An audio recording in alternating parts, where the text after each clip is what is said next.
मोक्षमार्गस्य नेतारम् नेतारम् कर्मभूभृता ज्ञातारम् विश्वतत्त्वानाम् वन्दे तद्गुणलब्धये वन्दे तद्गुणलब्धये मोक्षमार्ग के नेता एवं कर्म पर्वतों के वेद और विश्व के सब तत्वों के ज्ञायक चेतन संवेद सद्गुण आप समान प्राप्त हो यही भावना कर दे विनय पूर्वक करूं वंदना बारंबार जिनेश्वर दे बारंबार जिनेश्वर दे। जय जिने। बढ़िया, बहुत अच्छा।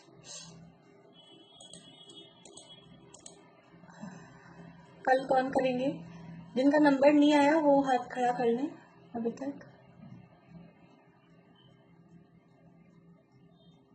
सुधा जी आप करेंगे कल? ठीक है, सुधा जी महावीर नगर। ठीक है, बाकी और लोग फिर मैं कल पूछ लूंगी, जिनका नहीं आया वो बताते जाए। अपन अगले अगले दिन का तय करके रख लें ताकि फिर रेडी रहे। सूत्र सुनाने हैं किसी को?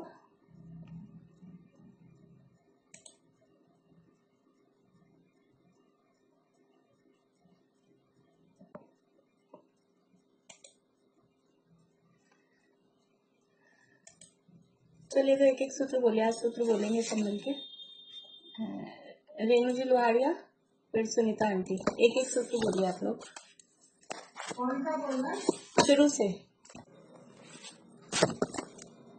हाँ बोलिए आभा आंटी। द्रव्यस्य निर्गुणा गुणा तद्भावा परिणामा। हाँ ईशा।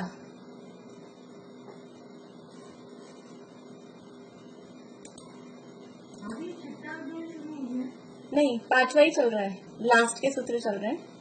कौन से सूत्र से करेंगे? हाँ अभी अपना चलेगा पेज नंबर, ये सूत्र नंबर 38 का लास्ट चल रहा है, तो 39 शुरू करेंगे आज।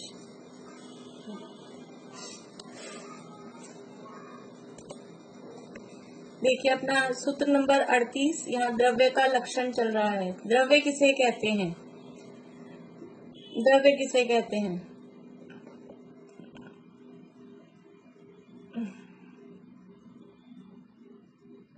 बोलिए रजनी जी, द्रव्य किसे कहते हैं? गुणों के समूह को द्रव्य कहते हैं। ठीक है, आयुषी जी। जो द्रव्य के संपूर्ण अवस्थाओं और संपूर्ण भागों में पाया जाए उसे द्रव्य कहते हैं। जो द्रव्य के नहीं, जो द्रव्य के संपूर्ण भागों और संपूर्ण अवस्थाओं में पाया जाए उसे गुण कहते हैं। और प्रश्न क्या था? द्रव्य किसे कहते हैं? चलिए कोई बात नहीं। रजनी जी।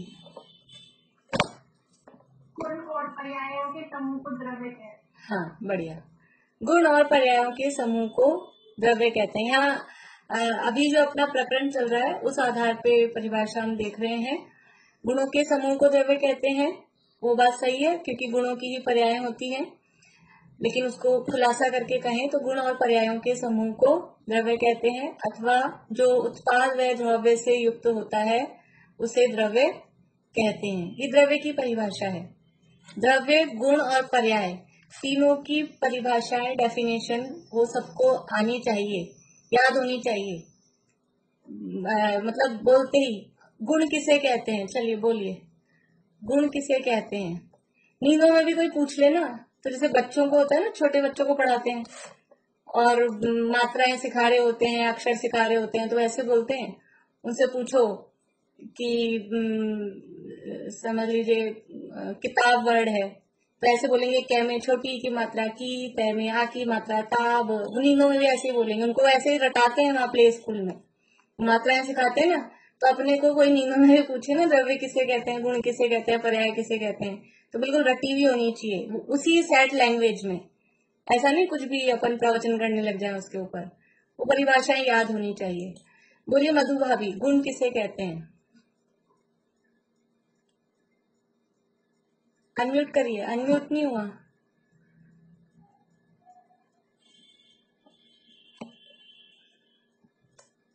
जो द्रव्य की संपूर्ण अवस्थाओं में और संपूर्ण भागों में पाया जाता है उसे द्रव्य।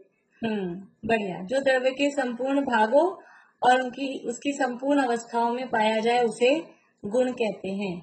पर्याय किसे कहते हैं?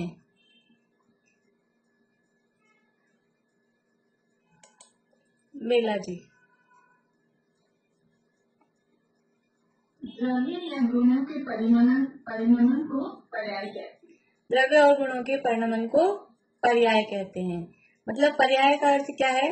पर्याय मतलब द्रव्य की या गुण की अवस्था, दशा, हालत, उसकी जो परिणति हो रही है वो सब पर्याय कहलाएगी। तो यहाँ द्रव्य का लक्षण बताया, गुण पर्यायवत द्रव्यम, गुणों और पर्यायों के समूह को द्रव्य कहते हैं। तो ये बताकर गुणों का स्वरूप और पर्याय का स्वरूप भी आचार्य देव को क्योंकि बताना था, तो अब इसके अंतर्गत गुणों का स्वरूप बताया और पर्यायों का स्वरूप बताया। गुण कितने प्रकार के होते हैं? तो गुण कितने प्रकार के होते हैं? आपके लिए प्रश्न आएगा एग्जाम में, गुण कितने प्रकार के होते हैं, फिर नीचे ऑप्शन रहेंगे 6, अनंत, 2, 4। ये ऑप्शन दे दिए मैंने आपको, 6, अनंत, 2 और 4 गुण कितने प्रकार के होते हैं, प्रश्न ये है। बीना भाभी बोलिए। अनंत। अनंत, बढ़िया। लॉक कर दिया जाए इनका आंसर, या किसी को कुछ? अनंत वाले कौन कौन हैं? 1, 2, 3, बढ़िया। चलिए, गुण कितने प्रकार के होते हैं? शर्मिला आंटी अनंत में हाँ है आपकी? हाँ। पारुल बोलिए।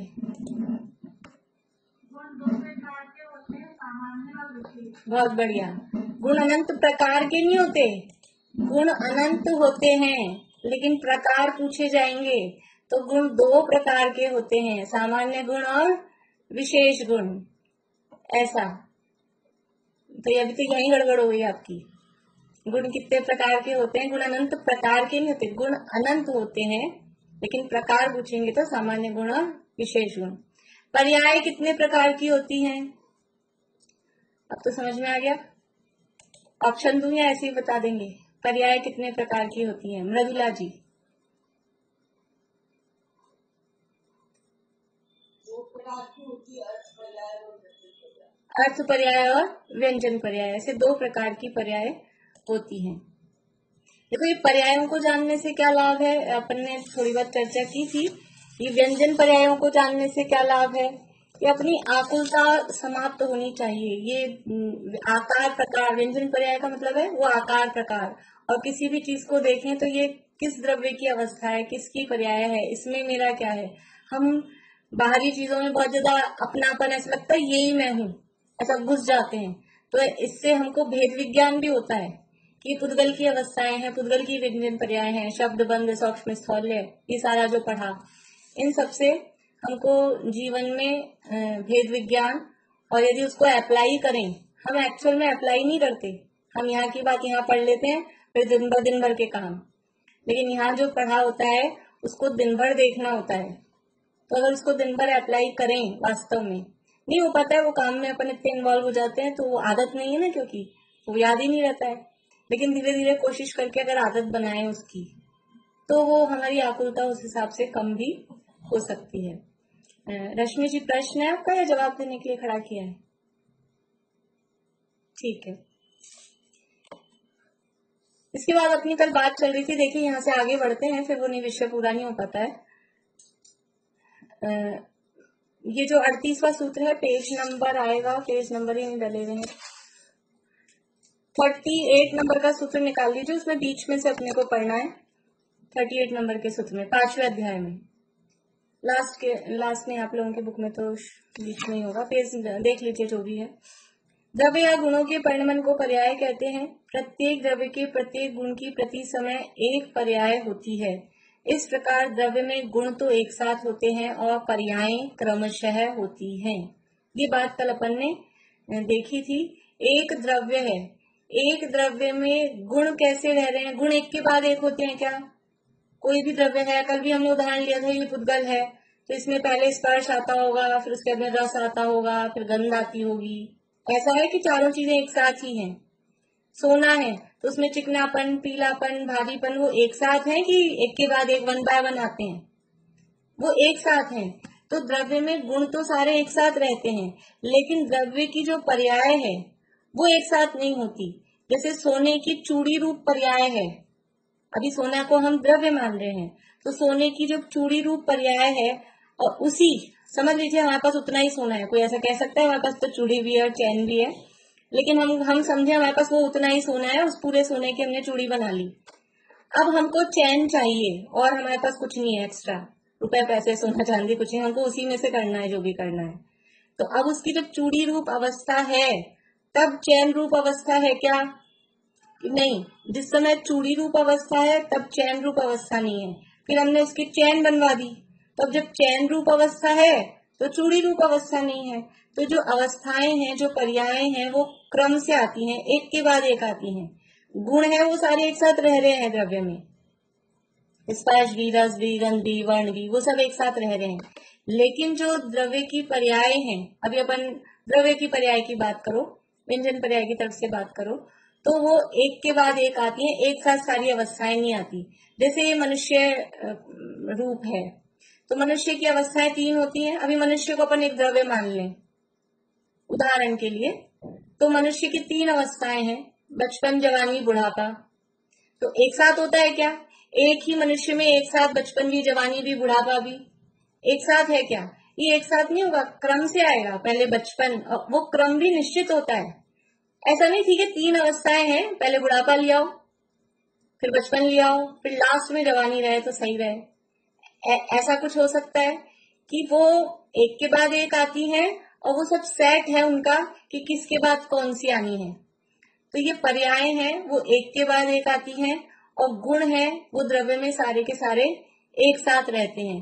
गुणों को एक साथ रहने में कोई विरोध नहीं है। एक ही द्रव्य में अनंत गुण एक साथ रहते हैं, लेकिन उस द्रव्य की, पूरे द्रव्य की पर्याय, जो हमने द्रव्य पर्याय जैसे शब्द दिया है, उस पूरे द्रव्य की एक समय में एक पर्याय होगी। या एक एक गुण को देखा जाए तो एक एक गुण की भी एक समय में एक ही पर्याय होगी, उसके बाद में दूसरी आएगी, उसके बाद में तीसरी आएगी। ऐसे पर्याय क्रम क्रम से आती हैं और गुण सारे हैं वो एक साथ रहते हैं। ये बात यहाँ कह रहे हैं कि द्रव्य में गुण तो एक साथ होते हैं और पर्याय क्रमशः होती हैं। यही कारण है कि गुणों को अन्वयी और पर्यायों को व्यतिरेकी कहा जाता है। बोलिए भारती आंटी। मैं पूछ रही थी सिद्ध दशा की पर्याय कैसे बनता है? सिद्ध दशा की पर्याय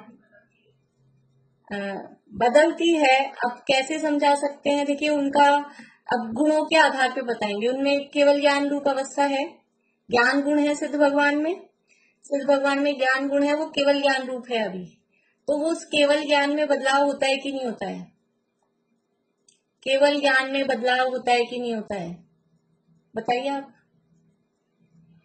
नहीं होएगा? केवल ज्ञान तो केवल ज्ञान नहीं, तो उसमें क्या बदलाव होता है? हाँ, उसमें क्या बदलाव हो सकता है? केवल ज्ञान किसे कहते हैं? डेफिनेशन पता है आपको? तो संपूर्ण ज्ञान होगा, फुल नॉलेज। ना, ये डेफिनेशन नहीं है, ये तो बस समझाना हो गया। डेफिनेशन क्या है? डेफिनेशन कौन बताएगा केवल ज्ञान की?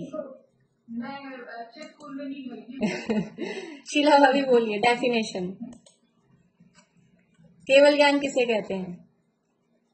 जो द्रव्य की प्रत्येक अवस्था और संपूर्ण गुणों को जानता है।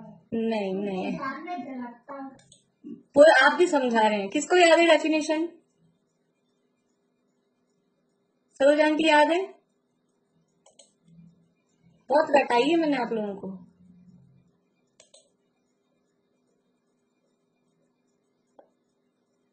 बोलिए, सूरत वाले अंकल बोलिए। वो तीनों लोग और तीनों काल को एक साथ जानते हो। ठीक है, बोलिए अंकल लक्ष्मी चंद जी अंकल जी। तीन काल और तीन काल की सब पर्यायों को एक साथ जानते हो। हाँ भैया, और कोई? मीनू दी बोलिए। लोग तीन काल के सब पर्यायों को एक समय में जानते हैं। चलो भाई प्रीति तुम ही बोलो। तो लोग या लोग के सभी द्रव्य, उनके सभी गुण और उनकी सभी पर्यायों को त्रिकालवर्ती एक समय में एक साथ जानते हैं। हाँ, यह परिभाषा जो अलोक सहित तीनों लोक, अकेला लोकालोक, अकेला तीन लोक नहीं, आप लोगों ने भी बोली पर वो मतलब परिभाषा पूरी नहीं थी, उसमें अपने को इतना ख्याल में नहीं आता। अलोक सहित तीनों लोक यानी लोकालोक, लोकालोक के समस्त द्रव्यों को, उनकी समस्त गुणों को, उनकी समस्त पर्यायों को एक साथ एक समय में, और मतलब लोकालोक के त्रिकालवर्ती, लोकालोक के त्रिकालवर्ती समस्त द्रव्यों के, समस्त गुणों की, समस्त पर्यायों को एक साथ एक समय में जानते हैं या जानता है जो ज्ञान, उस ज्ञान को केवल ज्ञान कहते हैं। तो अब एक आज केवल ज्ञान हुआ और हमने सब कुछ जान लिया, अब क्या नया जानेंगे, अब क्या चेंज होगा? जब हमने आज केवल ज्ञान हो गया और तीनों काल की, भूतकाल की, वर्तमान की, भविष्य की और पूरा लोक अलोक सब एक बार में जान लिया, तो बदलाव क्या होगा? इसलिए सिद्ध भगवान की पर्यायों में बदलाव नहीं होना चाहिए, इसलिए केवल ज्ञान में भी बदलाव नहीं होना चाहिए। लेकिन यदि ऐसा हो जाए तो वो सत नहीं रहेगा।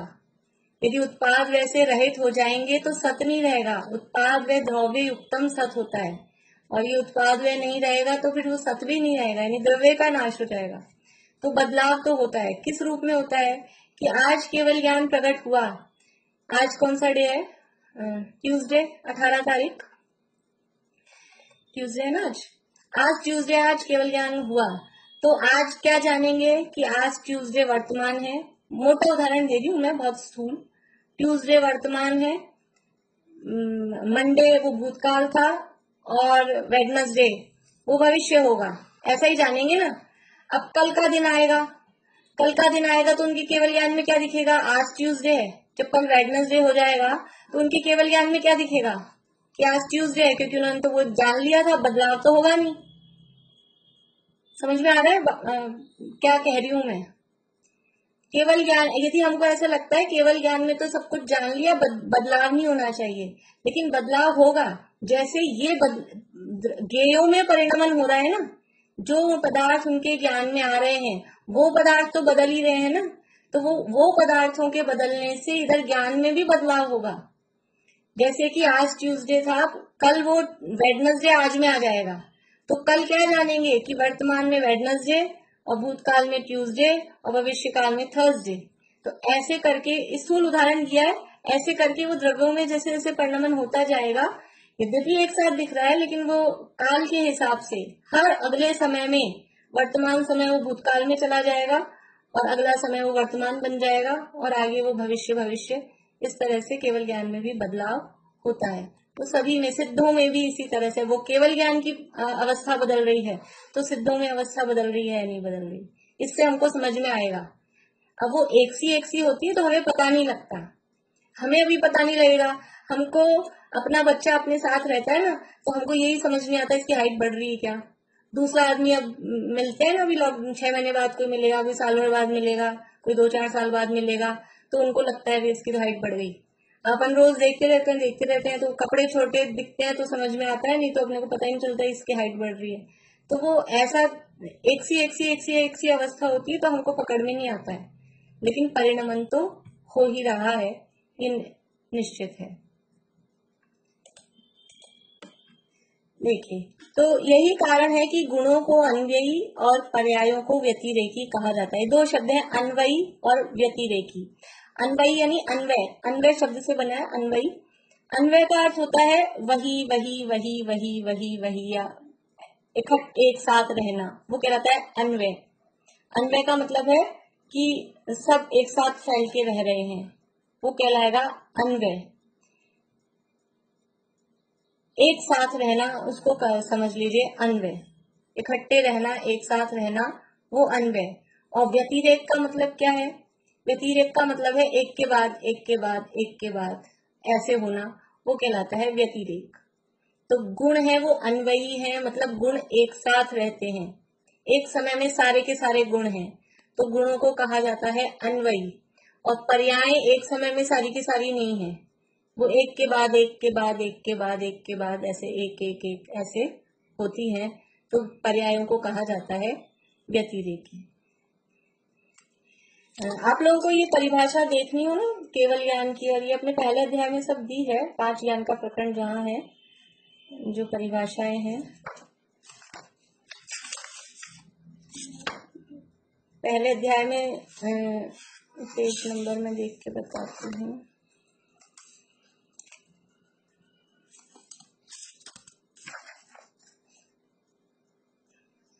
पेज नंबर 61 पे अपनी बुक में, 61 नंबर पेज पे, या 61 से पहले भी है, पर पेज नंबर नहीं डाला, जहाँ हेडिंग है 5 ज्ञानों के विषय, वहां पर ये केवल ज्ञान की और ये सब परिभाषाएं दी हैं।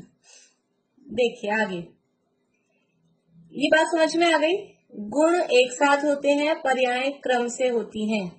पर्याय हमेशा एक के बाद एक होती हैं। एक द्रव्य की पहले एक पर्याय, फिर दूसरी पर्याय, फिर तीसरी पर्याय, इस तरह से एक के बाद एक पर्याय होती हैं। यही कारण है कि गुणों को अन्वयी और पर्यायों को व्यतिरेकी कहा जाता है। प्रश्न 29-30वें सूत्र में उत्पाद व्यय और द्रव्य से युक्त सत को द्रव्य कहा था, और यहाँ द्रव्य को गुण और पर्याय वाला बताया जा रहा है। बोलिए बेला जी। सहभावी का मतलब क्या होता है? सहभावी का अर्थ भी वही है, गुणों को सहभावी भी कहते हैं, मतलब वो साथ रहने वाला, वो सहभावी। और पर्यायों को क्रम भावी यानी क्रम से होने वाला, भाव यानी होना, सहभावी साथ होने वाले, और क्रम भावी यानी क्रम से होने वाले। तो कहीं कहीं अन्य शास्त्रों में गुणों को सहभावी और पर्यायों को क्रम भावी ऐसा शब्द भी दिया जाता है। और गुणों के लिए ही अन्वय और पर्यायों के लिए व्यतिरेक, ये शब्द भी गुण और पर्यायों के लिए बड़े जो ग्रंथ हैं संस्कृत ग्रंथों में ऐसे शब्द भी मिलते हैं। ठीक है। यहाँ प्रश्न किया कि आपने पहले तो सूत्र बताया था, वहां द्रव्य की परिभाषा दी थी, उत्पाद व द्रव्य युक्तम सत, वहां तो आपने उत्पाद व द्रव्य युक्त सत या अर्थात द्रव्य कहा था। अब यहाँ आप कह रहे हो गुण पर्याय व द्रव्यम, यहाँ गुण और पर्याय को द्रव्य कह रहे हो, तो हम कौन सी परिभाषा याद करें, कौन सी माने, सही कौन सी दोनों में से? तो कह रहे हैं कि द्रव्य की उक्त दोनों परिभाषाओं में कोई विशेष अंतर नहीं है, क्योंकि पर्याय उत्पाद व्यय रूप होती हैं और गुण द्रव्य रूप। इसलिए चाहे द्रव्य को गुण पर्यायवान कहें, चाहे उत्पाद व द्रव्य रूप सत वाला कहें, एक ही बात है। इसे कंफ्यूज होने की बात नहीं है, ये बस अलग कथन की अलग स्टाइल है, कहने की पद्धति है, बात अर्थ वही है। जैसे अभी अन्वय कहा, व्यतिरेक कहा, अर्थ वही है उसका, लेकिन वो शब्दों का फेर है। उत्पाद व्यय मतलब पर्याय, द्रव्य मतलब गुण, तो वहां उत्पाद व्यय द्रव्य युक्तम कहा था, तो वो भी गुण और पर्याय वाला हुआ, और यहाँ गुण पर्यायवत कहा तो ये भी उत्पाद व्यय द्रव्य हुआ। इसलिए दोनों परिभाषाओं में कोई अंतर नहीं है, बात दोनों में एक ही है। क्या उत्पाद व्यय द्रव्य उत्तम सत कहो या गुण पर्यावत द्रव्यम कहो, बात एक ही है। तो इस प्रकार से यहाँ द्रव्य का लक्षण बताया गया था, और द्रव्य के लक्षण में गुण और पर्यायों की चर्चा यहाँ पर इसमें अपन ने की थी। अब एक द्रव्य बच गया,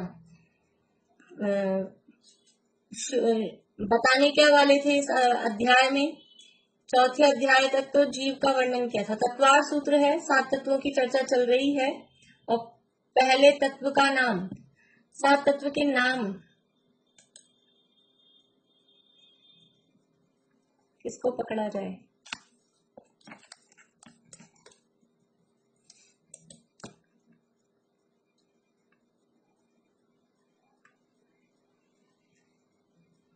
मधु जी बोलिए 7 तत्व के नाम। जी अजी आशा बल संवर निजरा और मोनिका भाभी। जी अजी आशा संवर निजरा जी अजी आशा बंद संवर निजरा मोक्ष। और बीना भाभी। जीव अजीव आश्रम बंध संवर निर्जरा मोक्ष। सब एक सा ही बोल रहे हैं आप लोग,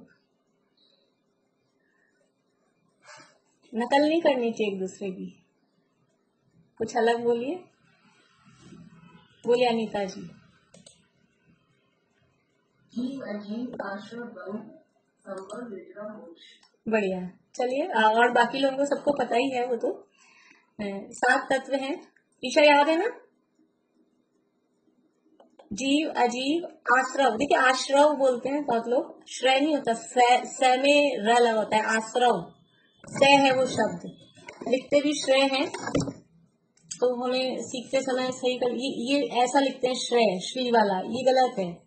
ये स होता है, स, इसमें र लगा होता है, स्र। आश्रव, आश्रव, ये है आश्रव, दिखाई दे रहा है? ये ऐसे लिखते हैं ना, आश्रव, आश्रव ऐसा लिखते हैं, ये गलत होता है। श्रय नहीं होता, स होता है, स, आश्रव। तो जीव अजीव आश्रव बंध संवर निर्जरा और मोक्ष, ये 7 तत्व हैं। उनमें से जीव तत्व की बात हुई थी 4 अध्यायों में, और अजीव तत्व की बात यहाँ पर 5वें अध्याय में कर रहे थे। और अजीव तत्व के अंतर्गत अजीव द्रव्यों का वर्णन चल रहा था मुख्य रूप से, और जब द्रव्यों का वर्णन चल रहा है तो उसकी जो और उनकी बात चल रही है, तो जीव को पूरा का पूरा ही छोड़ दिया जाए ऐसा तो होता नहीं है। तो यहाँ सामान्य रूप से 6 द्रव्यों का या 5 अस्थिकायों का वर्णन चल रहा है, ऐसा कह सकते हैं। 6 द्रव्य कौन कौन से हैं? जीव बोलो ईशा, 6 द्रव्य कौन कौन से हैं? जीव अजीव धर्म अधर्म, जीव पुद्गल धर्म अधर्म आकाश और काल। हाँ, जीव पुद्गल धर्म अधर्म आकाश और काल, ये 6 द्रव्य हैं। इनमें से अभी अपन ने जितना पढ़ा, तो जीव की बात आई, उसके प्रदेशों की संख्या आई, उसमें कौन निमित्त है उसकी बात आई, वो कहाँ अवगाहन करता है उसकी बात आई, पुद्गल की भी, धर्म अधर्म की भी, और आकाश की भी, ये सारी बातें आई। और पुद्गलों में तो बहुत सारी बंध की चर्चा भी हुई, जीव में भी हुई, और द्रव्य का स्वरूप हुआ, ये सब हुआ। लेकिन काल के बारे में कुछ बताया? काल के प्रदेश कितने होते हैं, काल की संख्या कितनी होती है, काल के बारे में कोई चर्चा भी नहीं की। क्यों नहीं की? क्योंकि पहला जो सूत्र था वो था अजीव काया धर्मा धर्माकाश पुद्गला। वहां अजीव काय, जो द्रव्य अजीव हैं और कायवान हैं, उनकी चर्चा शुरू की थी सबसे पहले। कायवान किसे कहते हैं? कायवान किसे कहते हैं? शशि जी।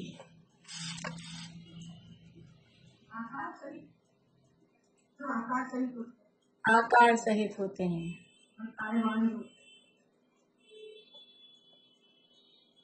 सुधा जी। प्रदेश होता है, फिर से बोलिए, आवाज नहीं आई। इसके अनंत प्रदेश होते हैं। अनंत प्रदेश, वो प्रदेश ही होते हैं ना जो। हाँ, तो अनंत, अनंत में और बहु में फर्क है। तो बहु प्रदेश ही होते हैं, कायवान से। ठीक है।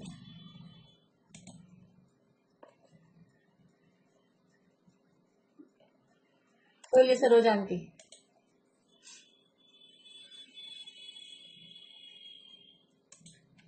बहु प्रदेश की जगह कोई काल काल द्रव्य, काल द्रव्य कहते हैं? नहीं, मतलब बहु प्रदेश ही होता है काल द्रव्य। नहीं नहीं नहीं, विनीता जी बोलिए।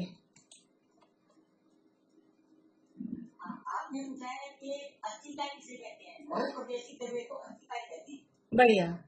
अस्थिकाय किसे कहते हैं? यहाँ कायवान या अस्थिकाय एक ही बात है। काल द्रव्य नहीं पूछा था सरोज आंटी, काय पूछा था, काय, कायवान या अस्थि काय किसे कहते हैं?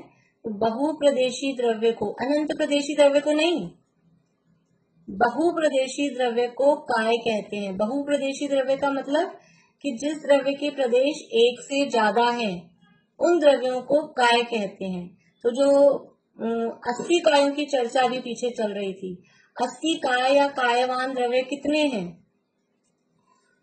80 काय या कायवान द्रव्य कितने हैं?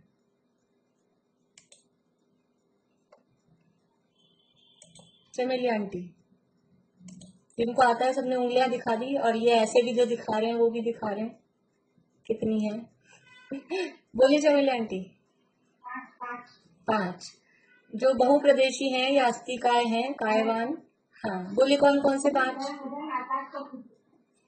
जीव, पुद्गल, धर्म, अधर्म और आकाश, ये 5 हैं कायवान अस्थिकाय। तो इन 5 की चर्चा अभी पूरी यहाँ पर हुई, लेकिन काल की अभी चर्चा नहीं की, क्योंकि काल है वो बहुप्रदेशी नहीं है, वो एक ही प्रदेशी है।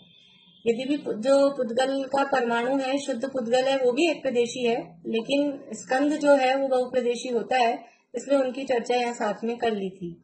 पर काल को अलग रखा, काल को अस्थिकाय नहीं कहा, क्योंकि वो बहुप्रदेशी नहीं है, एक प्रदेशी ही होता है। लेकिन वो द्रव्य तो है, ऐसा नहीं है कि वो द्रव्य नहीं है।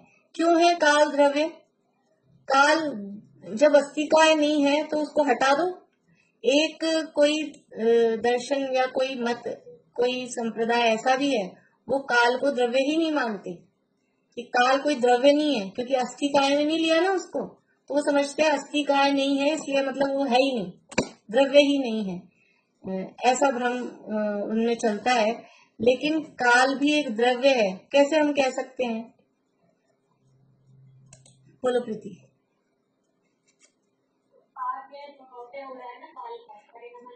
हाँ बढ़िया, काल में उत्पाद व द्रव्य है, और काल जो द्रव्य की परिभाषा है गुण पर्यवत द्रव्यम, तो काल भी गुण और पर्याय वाला है कि नहीं है? जो गुण और पर्याय वाला है, जिसमें उत्पाद व द्रव्य होता है, वो एक द्रव्य होता है। तो काल में परिणमन, वो खुद यदि परिणमन नहीं करता, अन्य के परिणमन में सहायक कैसे होता है? वो खुद भी परिणमन कर रहा है, काल निरंतर वर्त रहा है, वर्तना ही उसका लक्षण है। काल द्रव्य का लक्षण क्या है? वर्तना। काल के उपकार तो बताए थे, वर्तना, परिणाम, क्रिया, परत्वा, परत्वे च कालस्य।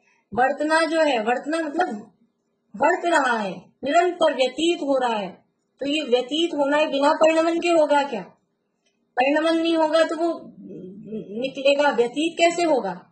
इसलिए काल भी एक द्रव्य है, क्योंकि उसमें निरंतर परिणमन हो रहा है, और परिणमन हो रहा है इसका मतलब वो द्रव्य रूप भी है, उत्पाद है तो द्रव्य भी है, क्योंकि कभी भी ऐसा नहीं होता है कि वो अकेला परिणमन ही परिणमन होता रहे।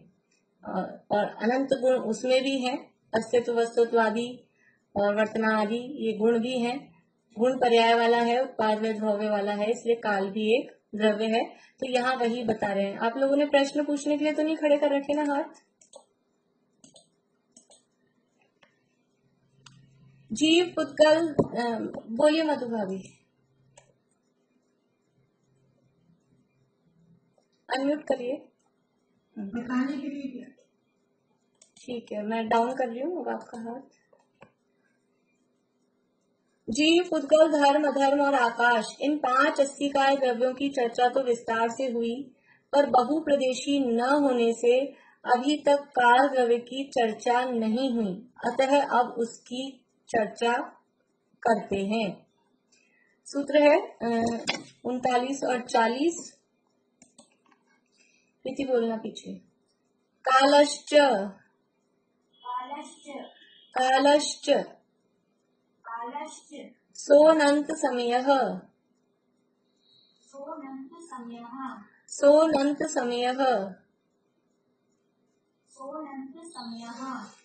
कालश्च यानी और काल भी, पीछे बात चल रही थी गुण पर्यावत द्रव्यम कालश्च, द्रव्य गुण और पर्याय वाला होता है, और काल भी।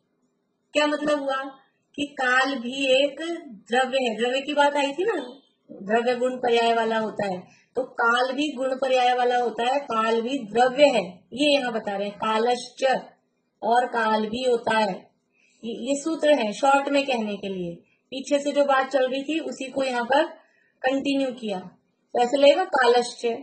अर्थ करें, यदि शब्दार्थ करें, कोई संस्कृत का यानी जैन धर्म दर्शन नहीं जानता हो, केवल संस्कृत जानता हो, उसके पास ये ले जाओ कालश्च, तो अर्थ क्या करेगा? और काल भी। ये क्या अर्थ हुआ? अधूरा सा लगता है, ये कोई वाक्य ही नहीं हुआ, लेकिन आगे पीछे से नहीं देखें कुछ समझ में नहीं आएगा। तो और काल भी द्रव्य है। सो अनंत समय है, सो यानी वह। कौन वह? वह कौन? किसकी चर्चा चल रही है? काल की। अब काल की बात चालू हो गई, तो वह यानी काल। कैसा है वह? अनंत समय, वो अनंत समय वाला है। काल भी द्रव्य है और वो काल द्रव्य अनंत समय वाला है। अनंत समय, काल के समय कितने होते हैं? देखो काल अभी एक अलग चीज है समय, ठीक है। काल के प्रदेश कितने होते हैं? काल द्रव्य के प्रदेश कितने होते हैं? एक अगर जवाब है तो एक, और ज्यादा है तो दो। काल द्रव्य के प्रदेश कितने होते हैं?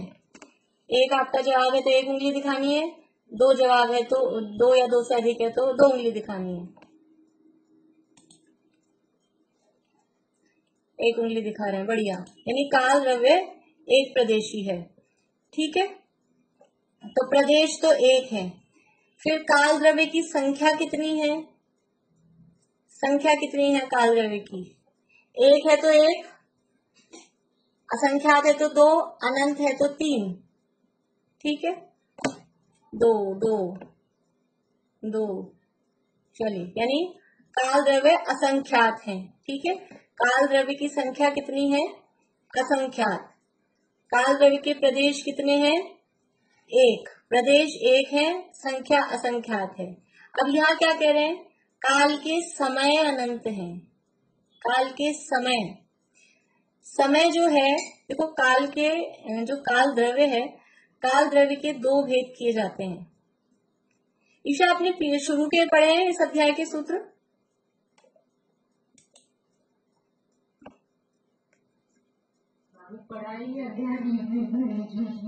चलो, तो थोड़ा कभी टाइम मिले तो खोल खोल के पढ़ लेना, कुछ भी नोट किया हो या बुक, है ना? हाँ, ठीक है।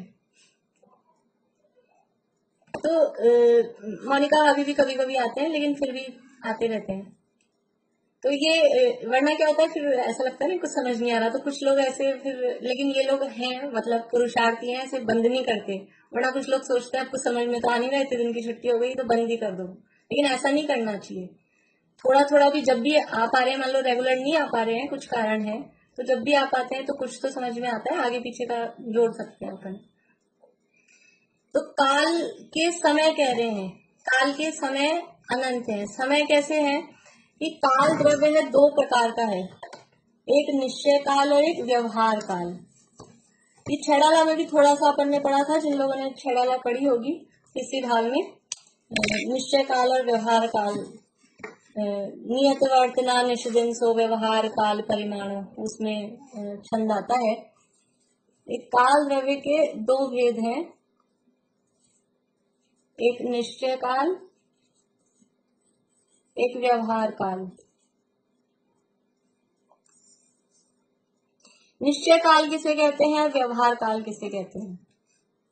निश्चय काल का मतलब है वास्तव में जो काल द्रव्य है, काल द्रव्य जिसकी चर्चा, जो गुण पर्याय वाला है, जो उत्पाद्य द्रव्य वाला है, जो वास्तव में जो द्रव्य है असंख्यात, जिसकी संख्या है, जो एक प्रदेशी है, वो निश्चय काल कहलाएगा। वो जो काल द्रव्य है ना, काल द्रव्य, वो कहलाता है निश्चय काल। काल द्रव्य कौन सा है? जिसकी जैसे चर्चा अपन करके आए ना, ये सारी बातें किसके लिए करी है? आवाज आ रही है आप लोगों को? आ रही आवाज?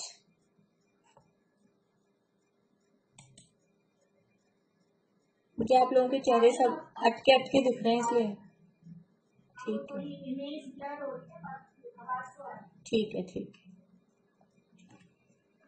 तो जो काल द्रव्य है, काल द्रव्य है, वो तो है निश्चय काल। बोलिए शशि जी। हमारे यहाँ पे आज तूफान है ना, तो हमें बार बार डर लग रहा है कि वाईफाई भी बंद हो जाए, तो लेकिन आज बहुत अच्छा आ रहा है, आज एक बार भी नहीं कटा। ठीक है। निश्चय काल क्या है? जो काल द्रव्य है वो है निश्चय काल। और व्यवहार काल क्या है? ये समझ में आएगा? निश्चय काल समझ में आया? जो द्रव्य है ना, जिसकी हम बात कर रहे हैं, जो एक प्रदेशी है, आप ऐसा लिख सकते हैं निश्चय काल वो काल द्रव्य है, मतलब जो एक प्रदेशी है, जो संख्या में असंख्यात है, जो परमाणुओं के जैसा है। आकार कैसा होता है निश्चय काल का? कि जैसा पुद्गल का परमाणु होता है वैसा ही ये काल द्रव्य का अणु परमाणु वैसा ही होता है। यह है निश्चय काल द्रव्य, पुद्गल के परमाणुओं के जैसा। द्रव्य संग्रह में इसके लिए उदाहरण दिया है रत्नों की राशि के समान। जैसे रत्न हो, हमारे पूरे रूम में ऐसे रत्न बिछा दिए जाएं, बिल्कुल सिंगल सिंगल सिंगल करके, ऐसे पूरे लोक में रत्नों के समान ये काल द्रव्य ऐसे बिछे हुए हैं। तो वो जो अणु के आकार का है, एक प्रदेशी है, और जो असंख्यात की संख्या में है, वो तो है निश्चय काल द्रव्य। ठीक है। जो अपन ने चार्ट में काल द्रव्य के बारे में जो भी लिखी है ना बातें, निष्क्रिय है और क्या क्या लिखा है, एक प्रदेशी है कि बहुप्रदेशी है, और जो जितने भी कॉलम बनाए हैं वो सारा वो तो है काल द्रव्य, निश्चय काल। और व्यवहार काल क्या है? व्यवहार काल इस निश्चय काल का जो परिणमन होता है और इसकी जो पर्याय होती है, निश्चय काल का जो परिणमन हो रहा है उसकी जो पर्याय हो रही है वो होती है हर समय समय करके, एक समय एक समय एक समय एक समय, ऐसा निश्चय काल का जो परिणमन हो रहा है वो एक एक समय समय समय करके। काल काल तो समझ में आता है अपने को, टाइम, ये जिसे हम काल बोलते हैं, टाइम, वही टाइम। लेकिन वो एक तो है काल द्रव्य, जो चीज है, मतलब जो वस्तु है, वो तो निश्चय काल है। अब उसका जो परिणमन हो रहा है, उसका परिणमन कैसे हो रहा है कि वो समय समय रूप हो रहा है। वो समय समय रूप जो परिणमन हो रहा है वो कहलाता है व्यवहार काल। निश्चय काल का जो समय समय रूप परिणमन हो रहा है वो व्यवहार काल कहलाता है, जिसे हम एक समय को नहीं पकड़ पाते। तो हम ये जो कह रहे हैं कि अभी क्लास का टाइम क्या है, ये जो हमने काल वर्ड बोला, आज टाइम काल को बोलते हैं, पहले काल वर्ड यूज नहीं लेते, पुराने जमाने में काल वर्ड यूज लेते थे, अभी हम समय लिख देते हैं उसके लिए। तो क्लास का काल क्या है कि क्लास का काल 1 घंटा है, या 2:30 बजे से 3:30 बजे है। तो हमने ये जो कहा इतना बड़ा 1 घंटा, 1 दिन, आज का दिन, इन्होंने कहा आज हमारे तूफान है, तो आज कब से कब होता है? रात के 12 बजे से लेके रात के 12 बजे तक, वो आज। या सुबह से लगाओ तो सुबह 5 बजे से लेके रात तक, वो आज। इतना बड़ा हमने उसको, यद्यपि इस काल द्रव्य का परिणमन हो रहा है एक एक समय एक एक समय एक एक समय करके, लेकिन हम जो उन समयों को मिला मिला के इतना बड़ा जो बोलते हैं, ये सब कहलाता है व्यवहार काल। यानी दिन कहा, घड़ी, घंटा, वर्ष, ये जो सब हम कहते हैं, ये सब हम कह रहे हैं व्यवहार काल, वो सब कहलाता है व्यवहार काल। निश्चय काल तो जो द्रव्य है फिजिकल, वास्तव में अमूर्तिक जो द्रव्य है वो निश्चय काल है, और उस द्रव्य की जो परिणमन रूप अवस्था हो रही है, उसके परिणमन से जो हम टाइम कैलकुलेट कर पा रहे हैं, जो हम समय कैलकुलेट कर पाते हैं, वो कहलाता है व्यवहार काल। बोलिए चित्रांटी। तो अपन व्यवहार काल को ये भी कह सकता है काल की पर्याय वो व्यवहार काल। हाँ, ऐसा भी कह सकते हैं, ऐसा भी कह सकते हैं। वो निश्चय काल वो द्रव्य है और उसकी जो पर्याय है लेकिन एक ही इसी व्यवहार काल रूप अलग अलग तरह से। वास्तव में तो पर्याय वो समय समय रूप पर्याय है, लेकिन हम जो व्यवहार काल में किसको लेते हैं, हम 1 सेकंड, फिर मिनट, फिर घंटा, फिर दिन, फिर वीक, फिर महीना, ये जो हमने जोड़ जोड़ के इतना बड़ा कर दिया, एक अवसर्पणी काल, इतना बड़ा तक ले गए हम, पंचम काल, ये सब व्यवहार काल के अंतर्गत, जितना भी हम बड़ा जोड़ लें वो व्यवहार काल के अंतर्गत आएगा। तो ऐसा कह सकते हैं व्यवहार काल है वो निश्चय काल की जो समय रूप जो पर्याय है वो व्यवहार काल है। निश्चय काल है वो काल द्रव्य है, और उसकी जो अवस्था है, उसका जो परिणमन हो रहा है, तो वो व्यवहार काल है। तो यहाँ कहा काल के समय अनंत हैं, यानी ये जो काल का एक समय, दो समय, तीन समय, ऐसे करके कितने समय हैं काल के, तो काल के समय होते हैं अनंत। देखो समय समझ में आ रहा है? समय किसे कहते हैं? समय अपन ने पहले पढ़ा हुआ है। समय किसे कहते हैं? पारुल बोलो, समय किसे कहते हैं? नहीं ध्यान, ये अध्याय शुरू किया था जब, अब मैं क्लू दूंगी तो याद आ जाएगा। बोलिए अनीता जी, बोलिए। बहुत बढ़िया। काल की यूनिट, काल की इकाई, चार चीजें पढ़ी थी हमने जब अध्याय शुरू किया था। चार चीजें पढ़ी थी, चार यूनिट पढ़ी थी। कौन कौन सी चार चीजें पढ़ी थी? बोले सुधा जी, कौन कौन सी चार चीजें पढ़ी थी? क्षेत्र का प्रवेश और आचरण समय और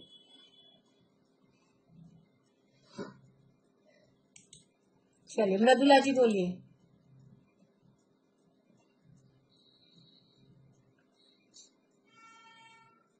की इकाई अणु, क्षेत्र की इकाई काल, सॉरी क्षेत्र की इकाई प्रदेश, काल की इकाई समय, भाव की ध्यान में आ रही, भाव की ध्यान में आ रही। बेला भाभी, भाव की इकाई नहीं,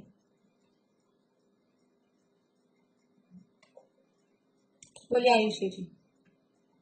अभी चारों की बताऊं या बस भाव की टाइम अविभागी प्रतिष्ठित, अविभागी प्रतिच्छेद, ये भाव की यूनिट अपन ने, ये चार देखी थी ना। तो समय किसे कहते हैं? समय किसे कहते हैं? समय यानी टाइम की यूनिट, काल की यूनिट, सबसे छोटा काल, यानी काल का हिस्से करते गए तो अब ऐसा हिस्सा दूसरा जिसका हिस्सा नहीं होगा, वो कहलाता है समय।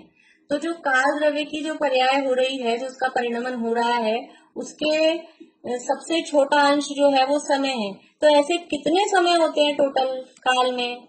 वो जो उसकी यानी पर्याय हो रही है, व्यवहार काल रूप, वो कितने होंगे कि काल के समय अनंत हैं। काल के समय, जैसे हर द्रव्य की पर्याय टोटल अपन देखेंगे, एक के बाद एक के बाद एक के बाद एक के बाद होती जा रही है अनादिकाल से लेकर आज तक हर द्रव्य की। तो अब तक कितनी पर्याय हो गई अपनी? अब तक कितनी पर्याय हो गई? मैं एक द्रव्य हूँ, कितनी पर्याय हो गई? अनंत है। अब कितनी होंगी? अब कितनी पर्याय होंगी आगे? आगे भी ऐसा नहीं संसार पर्याय कह रहे हैं, लेकिन पर्याय तो होती रहेंगी ना, होती रहेंगी तो अनंत होंगी। ऐसे ही काल के समय कितने हैं कि काल के समय अनंत हैं। तो भूतकाल में कितने हो चुके हैं? भूतकाल में कितने हो चुके हैं वो समय? भूतकाल में कितने समय हो चुके हैं काल में? भूतकाल में अनंत समय बीत चुके हैं। और भविष्य में कितने होंगे कि भविष्य में भी अनंत समय है। बस एक समय का क्या है कि वर्तमान होता है वो एक समय का। अपन ने ये जो बोला ना 1 घंटा, 1 घंटे का वर्तमान, अभी अभी की क्लास, वो अभी इतना बड़ा नहीं होता है वर्तमान। वर्तमान तो हमेशा एक एक समय का होता है। अभी की क्लास हमने जो स्टार्ट की थी, अब पूरा 1 घंटा हो चुका, तो 2:30 तो भूतकाल में गया ना, बीत चुका। 2:35 भी, 3 भी, 3:10 भी, 3:15 भी, 3:20 भी, क्योंकि 3:30 31 हो गए पूरे। इसलिए वर्तमान एक समय का है और भूतकाल के अनंत समय, भविष्य काल के अनंत समय। तो वो काल के समय कितने हैं? काल के समय अनंत हैं। सो अनंत समय, वो काल अनंत समय वाला है, यानी काल के समय अनंत हैं। इतनी बात अभी अपन करते हैं, हो सकता है आज नहीं आई हो कुछ लोगों को समझ में, तो अभी कल और अपन इसकी चर्चा करेंगे। और यहाँ द्रव्य संग्रह की गाथा भी दी है, उसकी भी अपन चर्चा करेंगे। प्रश्न बोलिए ईशा। काल का समय अनंत है, भूत और भविष्य के हिसाब से, और वर्तमान में अगर पूछ रहा है तो एक समय। हाँ, वो नहीं, काल के समय कितने हैं? काल के समय तो अनंत हैं, ठीक है। अब ये पूछेंगे भूतकाल के समय कितने हैं या भूतकाल कितना बड़ा है, तो भूतकाल अनंत समय वाला। भविष्य काल कितना बड़ा है? वो भी अनंत समय वाला। और वर्तमान कितना बड़ा है, वर्तमान कितना बड़ा है, तो वो एक समय वाला। ऐसा वर्तमान अभी जो मोमेंट है उसको वर्तमान बोलेंगे या जो ये एक घंटे से हम बैठे हैं उसको वर्तमान देखो, बोलेंगे? एक्चुअल में तो एक मोमेंट, वो मोमेंट भी बहुत बड़ा है, एक समय ही एक समय वाला वर्तमान है, लेकिन हम उसको पकड़ नहीं पाते। हम कभी भी मतिष्ठ ज्ञान में एक समय को नहीं पकड़ पाते, इसलिए हम बड़ा बड़ा करके वर्तमान बोलते हैं। जैसे कि अभी एक घंटे को वर्तमान हमने बोला, हम आज के दिन को वर्तमान बोल रहे हैं। आज यानी वर्तमान होता है ना। हम इस महीने को वर्तमान बोलते हैं, हम इस साल को वर्तमान, हम तो 2-2.5 साल के टाइम पीरियड को वर्तमान, कोरोना काल, अभी मान लो 1-2 साल कब तक चलेगा, वो 2-4 साल के टाइम पीरियड को वर्तमान कर देंगे इकट्ठा करके। फिर आगे वर्तमान और अपन लंबा चलाओ, पूरा ईयर लो, फिर उसके बाद में अपन पंचम काल, वर्तमान पंचम काल में, ये वर्तमान पंचम काल हुंडाव सर्पणी है, तो हमने 21,000 वर्ष को वर्तमान कर दिया। ऐसा करके वो हम बड़ा बड़ा वर्तमान, ये सब व्यवहार काल कहलाता है, ये सब व्यवहार काल के अंतर्गत आता है। बोलिए भारती आंटी। अब मुझे ध्यान आ रहा है, मेरे से रॉन्ग हूँ क्या? जैसे कालांश जो है उसका कोई पर्टिकुलर शेप होता है क्या? कोई वही दिया हुआ है? जो परमाणु का शेप है, वही जो परमाणु, नहीं, देखो ऐसा ध्यान आ रहा है कि शायद कोई पर्टिकुलर शेप में गलत हुआ होगा। अरे एक चीज और पूछना चाह रही थी कि पंच तत्व की जो आपने बात बोली ना, तो आपने कहा कि बहुत लोग 5 तत्व को मानते हैं, लेकिन हिंदुइज्म है 5 तत्व नहीं, 5 तत्व नहीं बोला, 5 तत्व अलग है, वो हिंदू, 5 द्रव्य, अस्थि काय तो 5 है, द्रव्य 5 मानते हैं, द्रव्य ही 5 मानते हैं। ऐसा बोलिए मधु भाभी। हमारे पास जो बुक है ना 5 चैप्टर तक ही है। अच्छा, आपके पास वो होगी, ठीक है। तो आप निकलते हैं क्या कुछ घर से, तो स्मारक से ले सकते हैं। वो तो आप चौकीदार को बोलेंगे तो दे देगा, या फिर मेरे पास यहाँ स्पेयर में रखी है क्या, मैं देख लूंगी। मैं लेके आई हूँ हाँ, वो चौकीदार दे देता है लाके, कोई दिक्कत नहीं है। हाँ हाँ, ठीक। बोलिए सुधा जी, बोलिए। अवस्था नाम का दोष क्या होता है? अनवस्था दोष, अनवस्था का मतलब है कि एक के बाद एक के बाद एक के बाद एक, ऐसा कुछ कुछ कुछ अपन बताते जाएं और एंड नहीं आए, वो अनवस्था। ये इसके आधार से, ये इसके आधार से, या फिर ऐसा कहें मेरा घर कहाँ है, आपके घर के सामने, आपका घर कहाँ है, मेरे घर के सामने, और दोनों कहाँ है, आमने सामने, एड्रेस मिल गया आपको, पहुंच जाएंगे। ये इस तरह की जो बातें होती है ना, ये अनवस्था है, इस तरह से। बोलिए चित्रा आंटी। ये जो अभी हम समय की बात कर रहे थे ना, तो ये जो जिस समय जो काम हो रहा है, क्रिया जो हो रही है, उसके हिसाब से होगा कि वो वर्तमान कितना है। जिस समय जो काम, नहीं देखो एक्चुअल, बोला ना जैसे घंटा आ गई, तो जो काम है उसके हिसाब से अपन सोचेंगे उसको। हाँ, तो ये व्यवहार काल को हम अपने अनुसार चेंज कर लेते हैं, कभी 1 घंटे को वर्तमान कहते हैं, कभी 1 दिन को, लेकिन वास्तव में तो वर्तमान, एक समय जो वर्तमान है वो भी व्यवहार काल ही है, लेकिन वो वास्तव में वर्तमान एक समय का है, और हम जो उसको बड़ा कर करके कर रहे हैं वो समझ लो व्यवहार, और व्यवहार में भी व्यवहार कर रहे हैं, ऐसा। हाँ, इस तरह होगा तो काम के हिसाब से। हाँ, काम के हिसाब से, काम के हिसाब से होगा। सुबह सुबह भोजन बना रहे हैं तो वो अभी वो वर्तमान चलेगा, फिर शाम का भोजन बना रहे हैं तो वो वर्तमान हो जाएगा, कभी कभी पूरे दिन का वर्तमान हो जाता है, कभी नाश्ते के टाइम का वो वर्तमान होता है, अलग अलग हिसाब से, वो जो अपना टाइम है उस हिसाब से। तो काम कर रहे उसके हिसाब से। बोले दीपिका जी। अपने पढ़ा मतिशुद्ध ज्ञान का पर्याय से कंसर्न क्वेश्चन था कि ये शुद्ध ज्ञान, मति ज्ञान और अवधि ज्ञान और मन करे ज्ञान, ये स्वभाव में आएगा या विभाव में आएगा? मति श्रुत जैसे सम्यक शुद्ध ज्ञान या सम्यक ज्ञान सम्यक दर्शन में ये शुद्ध भाव है या विभाव, मेरे कहने का मतलब मैं आपका प्रश्न रिपीट करती हूँ। आपका प्रश्न ये है कि सम्यक मति श्रुत अवधि और मने परे सम्यक वाले जो ज्ञान है वो हमको स्वभाव पर्याय में लेने हैं कि विभाव पर्याय में लेने हैं, यही पूछ रहे ना आप? हाँ, इनका प्रश्न समझ में आया। देखो, ज्ञान 5 होते हैं, मति श्रुत अवधि मने परे केवल ज्ञान, लेकिन उनमें से मति श्रुत अवधि वो विपरीत भी होते हैं, कुमति कुश्रुत कुअवधि, तो ऐसे करके 8 प्रकार के हो जाते हैं। तो हमने अर्थ पर्याय के 2 भेद किए, स्वभाव अर्थ पर्याय, विभाव अर्थ पर्याय। और स्वभाव अर्थ पर्याय में किसको लिया? स्वभाव अर्थ पर्याय में अकेला केवल ज्ञान को लिया।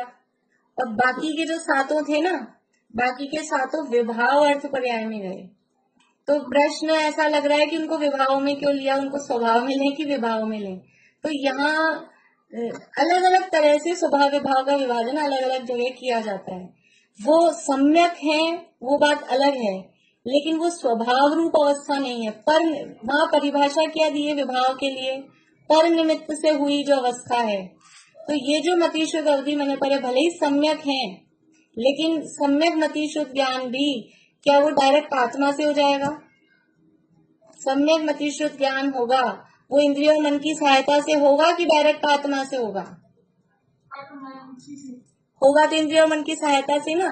तो क्योंकि वो पर के निमित्त से हो रहा है, इसलिए वो सम्यक होने पर भी विभाव में जाएगा। ठीक है, जो अपन ने उसका थर्मामीटर जो बनाया है ना, वो जो डेफिनेशन है वो अप्लाई करके देखें कि ये इसमें मैंने सुना कहीं पर, इसलिए मुझे कंफ्यूजन हुआ। ठीक है, तो समझ में आया आप लोगों को सबको प्रश्न और उत्तर कि वो सम्यक मति श्रुत ज्ञान को भी हमने विभाव में क्यों डाला? तो यह विभाव का मतलब विपरीत भाव है, बुरा भाव है, ये अर्थ नहीं है विभाव का। देखो, कहीं कहीं जगह नियमसार वगैरह में पर्याय को, विभाव का मतलब होता है विशेष भाव, तो कोई सी भी पर्याय हो उसको विभाव बोलते हैं वहां पर। तो वहाँ वी का अर्थ, वी शब्द का अर्थ विपरीत भी होता है और वी शब्द का अर्थ विशेष भी होता है, इसलिए वो विभाव अर्थ हमेशा विपरीत भाव ही हो, बुराई हो, ऐसा नहीं। विभाव का अर्थ विशेष भाव भी होगा, तो विशेष में पर्याय आ जाएंगी। चलिए, आज तो बहुत ही ज्यादा समय हो गया, मैं तो ध्यान भी नहीं पड़ा, आप लोगों के प्रश्न आते रहे। चलिए, जिनवाणी स्तुति जल्दी से आप खड़ा कर दीजिए जिन्होंने नहीं बोली हो। हाँ, चित्रा आंटी बोलिए।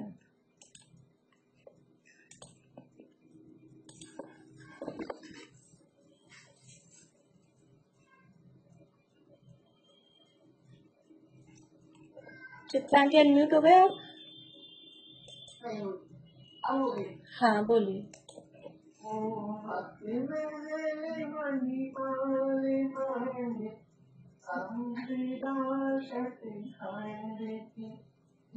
शांति दिन तुम तजी चरण एक अखंड आयो अखंड मंद दर्शन ज्ञान नीरज आपे संसार पर उतारनी देश प्रभु आपने